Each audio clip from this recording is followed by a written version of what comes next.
안녕하세요. 라이프노트입니다. 오늘 제가 갖고 온 주제는 하루를 48시간처럼 사는 방법이 있을까라는 주제입니다. 이게 무슨 말이냐고요? 우리는 때론 이런 생각을 하죠. 살아가다 보면 시간이 부족해서 하루가 48시간이었으면 좋겠다라는 말을 아마 종종 하거나 들은 적이 있을 겁니다. 이건 좋은 현상입니다. 그건 이미 여러분 자신이 바쁘게 잘 지내고 있다라는 그런 증거일 겁니다. 하지만 대개 이런 하루가 48시간이었으면 좋겠다라고 생각할 때에는 대개 성공이나 아니면 무언가를 쟁취하기 위해 열일을 할 때 아마 이런 이론을 적용할 겁니다. 그래서 남들과는 조금 다른 시간을 쓸 수가 있고, 그리고 남들보다는 더 많은 노력의 시간을 할애하기 위한 이유들 때문이겠죠. 예를 들어 직장 동료 A와 B가 있다고 가정을 해볼게요. 실제 회사에서 종종 있을 수 있는 이야기죠. 같은 시간에 출근하고 같은 회의에 참석하고 같은 시간에 퇴근을 합니다.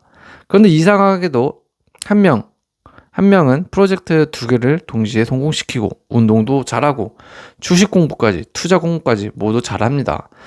그런데 한 명은 B는 하루 종일 바빴다고 말하면서 아무것도 끝낸 게 없다고 합니다. 왜일까요? 누군가는 시간이 부족하다고 말을 하고 있고요. 누군가는 똑같은 시간 안에 인생을 확장하고 있다는 것이죠. 우리가 말하는 48시간처럼 사는 사람은 아마 후자 쪽일 겁니다. 오늘은 그래서 부지런함이나 조금 더 열심히 살라라는 그런 말을 드리려고 하는 건 아닙니다. 현실적으로 정말 실천 가능한 방식으로 하루를 늘려 쓰는 사람들의 전략? 이런 게 존재하는지에 대해서 이야기를 해볼까 합니다. 존재한다면 당연히 배워야겠죠.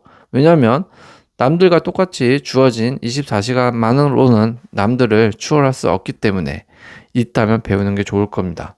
그래서 우리는 이것을 어떻게 적용하면 되는지에 대해서 한번 이야기를 해볼까 합니다. 하루를 48시간처럼 사는 사람들은 어떻게 살까요?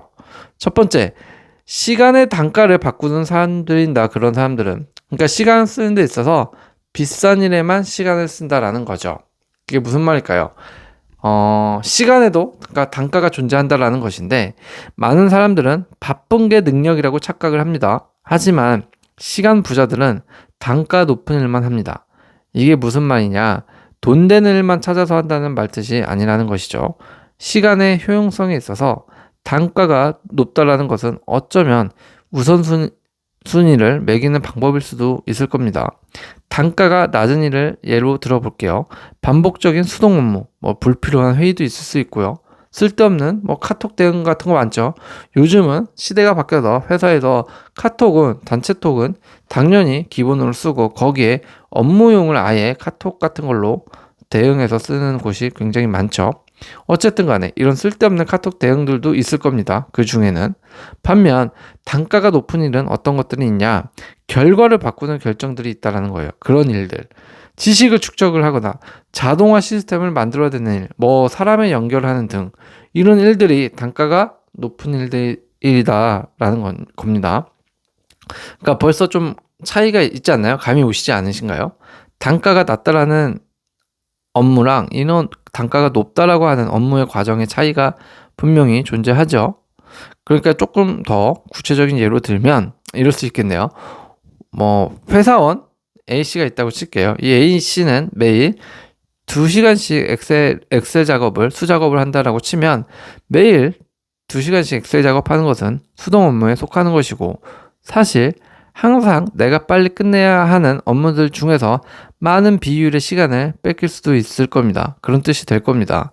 이 사람은 계속 회사를 그만두거나 이직하지 않는 이상 하루에 2시간씩 엑셀 작업에 시간을 뺏기게 된다라는 셈이죠. 그런데 이 회사원이 하루 동안 특정한 부분을 계속 반복적으로 엑셀을 수작업을 해야 된다라고 친다면, 이것을 자동화, 매크로를 배워서 자동화를 시켜버린다면 매일 2시간씩 쓰던 걸 30분 만에 끝낼 수 있도록 자동화를 시켜버린다면 벌써 누적되는 시간은 다르죠. 2시간은 남들이 못하는 영역을 배우거나 처리할 수 있는 시간의 공간이 생긴다라는 거죠. 그만큼 30분 만에 끝내고 1시간 반 동안 내가 다른 곳에 다른 영역을 배우거나 일 처리를 할 수 있는 시간적 갭을 채울 수 있는 무언가에 시공간 같은 게 생긴다라는 것이죠. 이럴 때 우리는 하루를 48시간씩 살고 있다라고 말을 하는 겁니다. 이런 것들의 미묘한 차이가 별로 안 나는 것 같지만 이게 1년 뒤, 2년 뒤, 4년 뒤, 10년 뒤가 쌓이면 하루에 활용 가능한 시간은 3배 이상, 같은 사람 대비 3배 이상 차이가 날 수도 있다라는 것이죠. 때문에 우리는 일을 할 때에도 시간을 좀 길게 쓰고 싶다라고 한다면 하루를 시간의 단가를 잘 생각해보고 어느 정도 반복되는 작업에 대해서 내가 자동화를 할 수 있다면 무조건 자동화를 시킬 필요가 있다라는 겁니다. 두 번째, 사람들은 의사결정의 횟수를 줄이는 사람들일 겁니다. 시간을 길게 쓰는 사람들은요, 결정을 반복하지 않습니다. 그러니까 의사결정도 시간 할애에 큰 비중을 차지하는 아마 요소죠. 때문에 의사결정 시간 할애에 있어서 핵심은 결정을 반복하지 않고 시스템화한다라는 것입니다. 이것도 하루의 사소한 생각으로부터 큰 생각의 결정까지 우리 뇌가 내리는 결정은 약 35,000번씩이나 하루에 뇌가 결정을 한다고 합니다. 어마어마한 양의 결정들의 생각이죠. 정말 사소한 생각부터 다 결정한다는 거예요.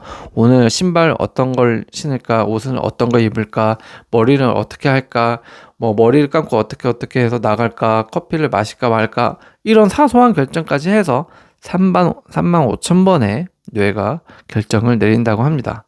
그러니까 뇌는 계속된 결정으로 피로해지기 시작하는 거죠. 그래서 48시간처럼 사는 사람들은 결정 자체를 줄인다라는 것입니다.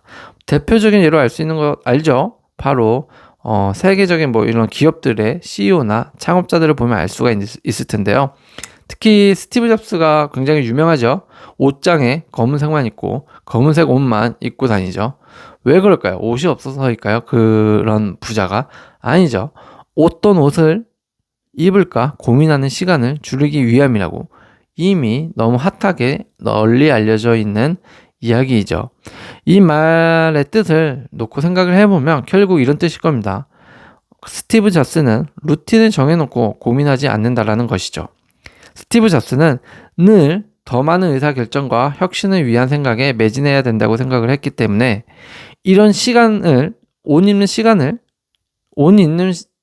입을 때 고민하는 시간을 줄이고자 아예 불필요한 시간 요소에 무엇을? 이런 루틴이라는 것을 적용을 시켜버린 겁니다. 대체를 해버린 것이죠. 불필요한 고민을 하는 곳에다가 루틴을 만들어버리는 것입니다. 때문에 남들보다 고민하는 시간이 벌써 10분에서 20분 이상이 줄어든 거죠. 이게 5년 쌓이고 10년이 쌓이면 스티브 잡스는 일반인보다 몇백 시간을 더 다른 일에 고민과 생각을 해서 더 좋은 의사결정을 할 수 있는 리더가 되는 것이죠. 우리도 이와 같은 일상 고민들을 엄청 많이 하죠. 오늘 뭐 입지? 저녁 뭐 먹지? 언제 운동하지? 운동 끝나고 뭘 하지? 운동 끝나고 무엇을 했는데 또 커피를 마실까 말까도 또 고민을 합니다. 이런 질문을 하루에 10번씩 한다면 이미 여러분들의 10분에서 30분은 사라진 거죠. 하지만 이런 걸 미리 고정시켜두면 어떻게 될까요? 루틴을 만들어버리면 스티브 잡스처럼 그 시간은 순수하게 실행의 시간이 될 수 있다는 겁니다. 또 이러면 누군가는 이러겠죠. 우리가 무슨 기계입니까? 너무 인간성 없는 거 아니에요? 이렇게 반발할 수가 있는데 맞습니다. 이렇게 안 살아도 됩니다. 하지만 제가 말씀을 드리는 거는 오늘 하루를 48시간처럼 살기 위한 분들께 드리고 싶은 말씀이라는 거, 그 부분을 알아주세요. 그리고 또 하나는 이제 시간을 길게 쓰는 사람들은 이 멀티태스킹을 버리고 병렬 루틴을 만든다라는 겁니다. 요즘같이 바쁘게 빨리빨리 돌아가는 시대에서 멀티태스킹은 마치 당연한 것처럼 여겨집니다. 오히려 멀티태스킹을 못하면 이것을 능력으로 치부해서 저 사람은 일을 못하는 사람이라는 잘못된 프레임이 씌워지기도 하는 시대죠. 하지만 실제 멀티태스킹은 오히려 뇌의 효율을 떨어뜨린다고 합니다. 그런 연구 보고가 있대요. 때문에 멀티태스킹과 관련해서 일처리 능력을 올리고 싶다면 어쩌면 핵심은 이걸 겁니다. 한 번에 하나만 집중을 하되 병렬 작업을 설계하자라고 말씀을 드리고 싶습니다. 진짜 효율적인 사람은 이런 병렬적 루틴을 설계를 한다고 합니다. 그렇다면 병렬적 루틴이 무엇이냐? 예를 들어보면 이런 것이죠. 운동하면서 영어 오디오북 듣기, 식사 준비하면서 강의 영상을 틀면서 보기, 출퇴근 시간에 메모 정리나 팟캐스트 같은 거 들으면서 무슨 이야기 듣기, 이런 것들이 있겠죠.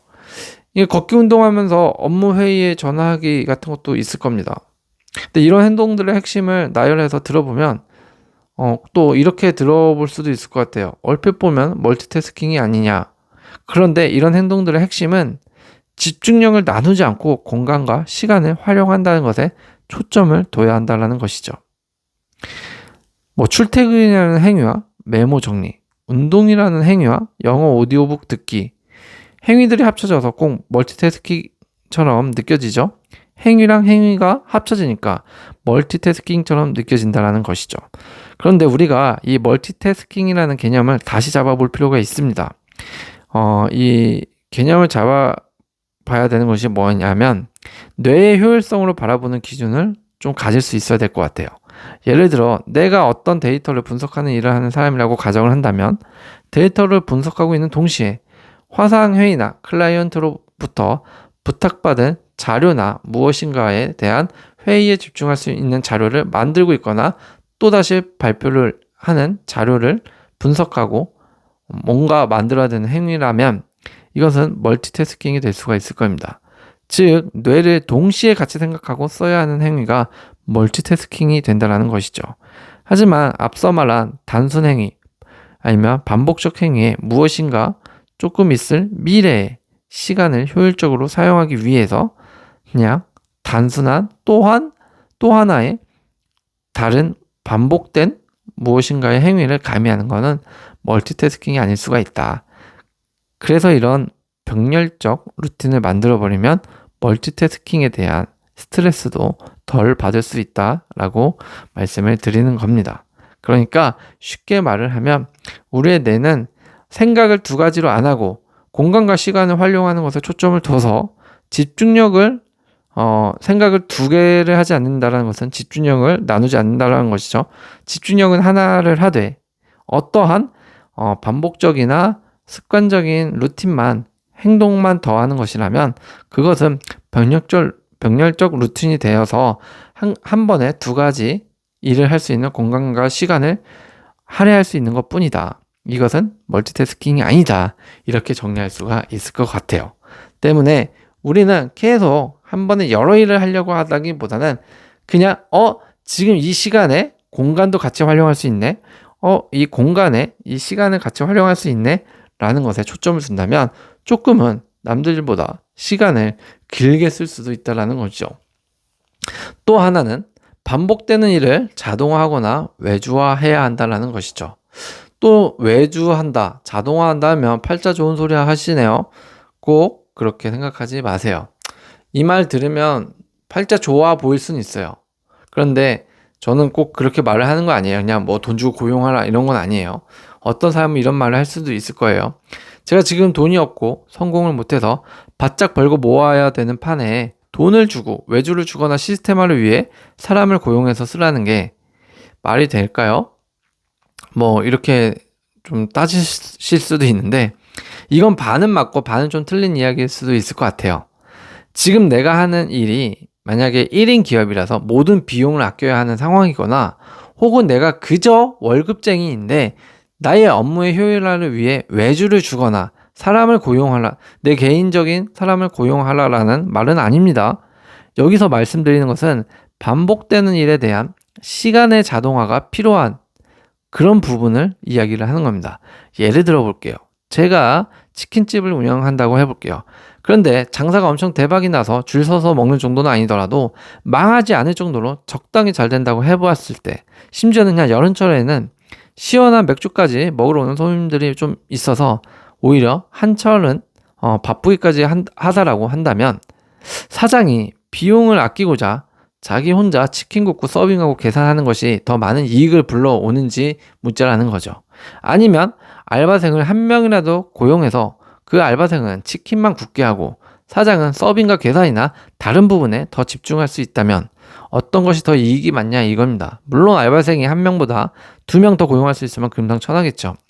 여기서 말씀드리고자 하는 것은 당장 눈앞에 차감되는 비용 때문에 자동화를 망설이지 말자라는 것이에요. 저도 꼭 치킨집은 아니지만 음식점이었지만 실제 경험이 있습니다.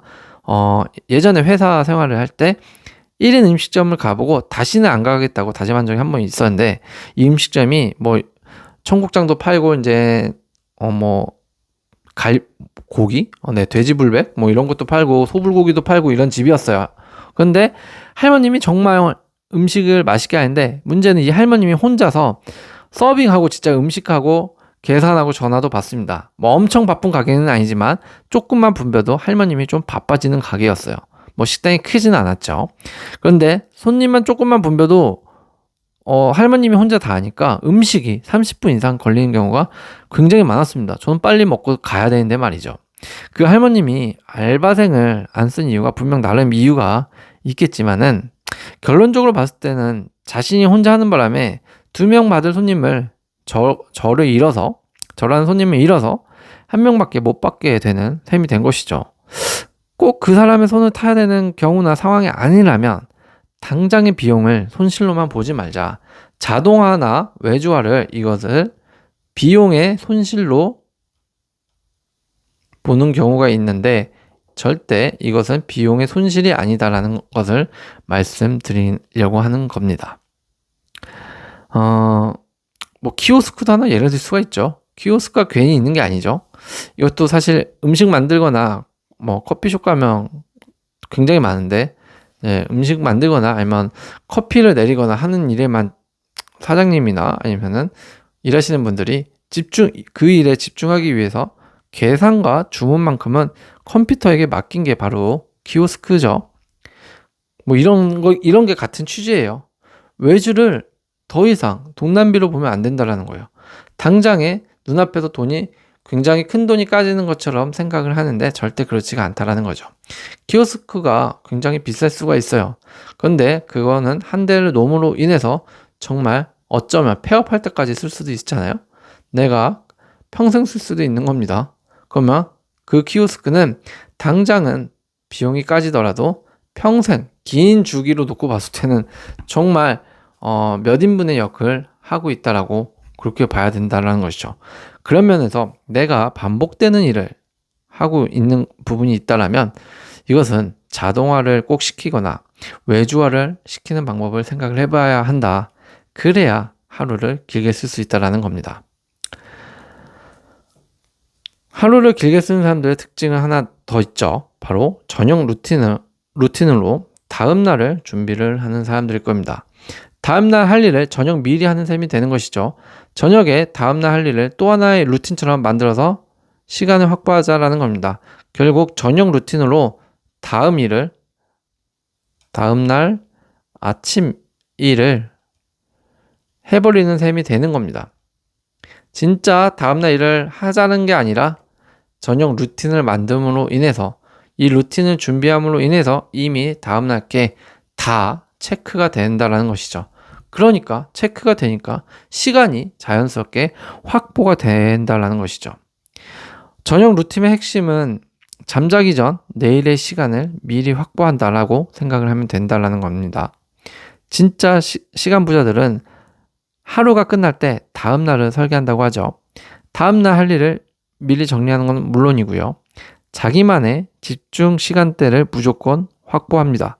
그리고 방해 요소도 제거하고 스마트폰은 멀리하고 알람은 가까이 해놓죠. 아침에 일어나서 해야 할 루틴이 저녁에 이미 시뮬레이션이 다 된 셈이죠. 이것의 효과는 무엇이냐고요?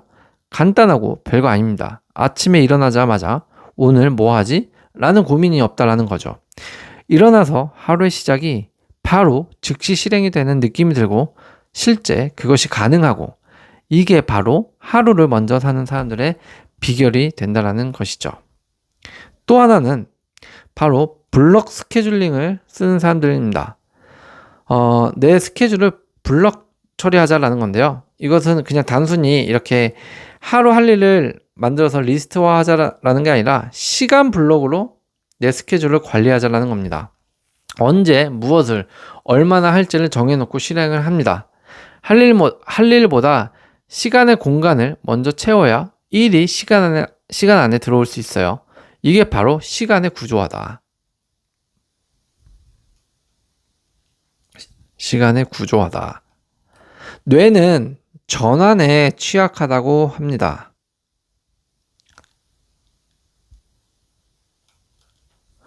이것을 뇌의 전환 비용이라고 한다고 하는데요. 우리의 뇌는 멀티태스킹이 불가능하고 그 이유 중에 하나가 바로 이 전환에 약하기 때문이라고 해요. 겉보기에 여러 일을 동시에 하는 것 같지만 실제로는 뇌가 빠르게 일을 전환하고 있을 뿐이라고 해요. 이때마다 주의 자원이 소모되고 뇌가 계속 피로해지는 거죠. 스탠퍼드 대학 연구에 따르면 작업 전환 1회당 최대 23분이 필요하다고 합니다. 즉, 집중력이 완전히 회복되기까지 거의 20분 이상이 소요된다고 합니다. 바로 이 블록 스케줄링은 이런 전환을 차단할 수 있다는 겁니다. 9시부터 12시 이메일 확인하지 않고 회의하지 않고 오직 집중 업무. 1시에서 3시 회의 및 협업. 4시에서 5시 루틴 업무. 이런 식으로 적어 놓자라는 거예요. 이렇게 시간 단위로 스케줄을 블록화해 놓고 유사한 성격의 일만 묶어두면 뇌는 같은 회로만 계속 써서 에너지 효율이 높아진다라고 합니다.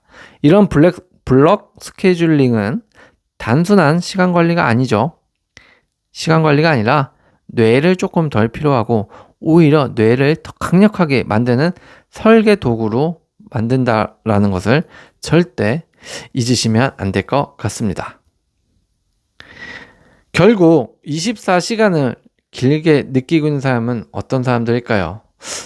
똑똑한 사람입니다. 똑똑한 사람일 겁니다. 더 열심히 산 사람이 아닙니다. 24시간을 길게 느끼는 사람은 열심히 산 사람보다는 더 똑똑하게 설계한 사람일 겁니다. 지금 내가 바쁜 이유가 단순히 할 일이 많아서인지 아니면 시간을 비효율적으로 쓰고 있어서인지를 한번 돌아보는 것부터가 48시간의 시작이라고 생각을 합니다.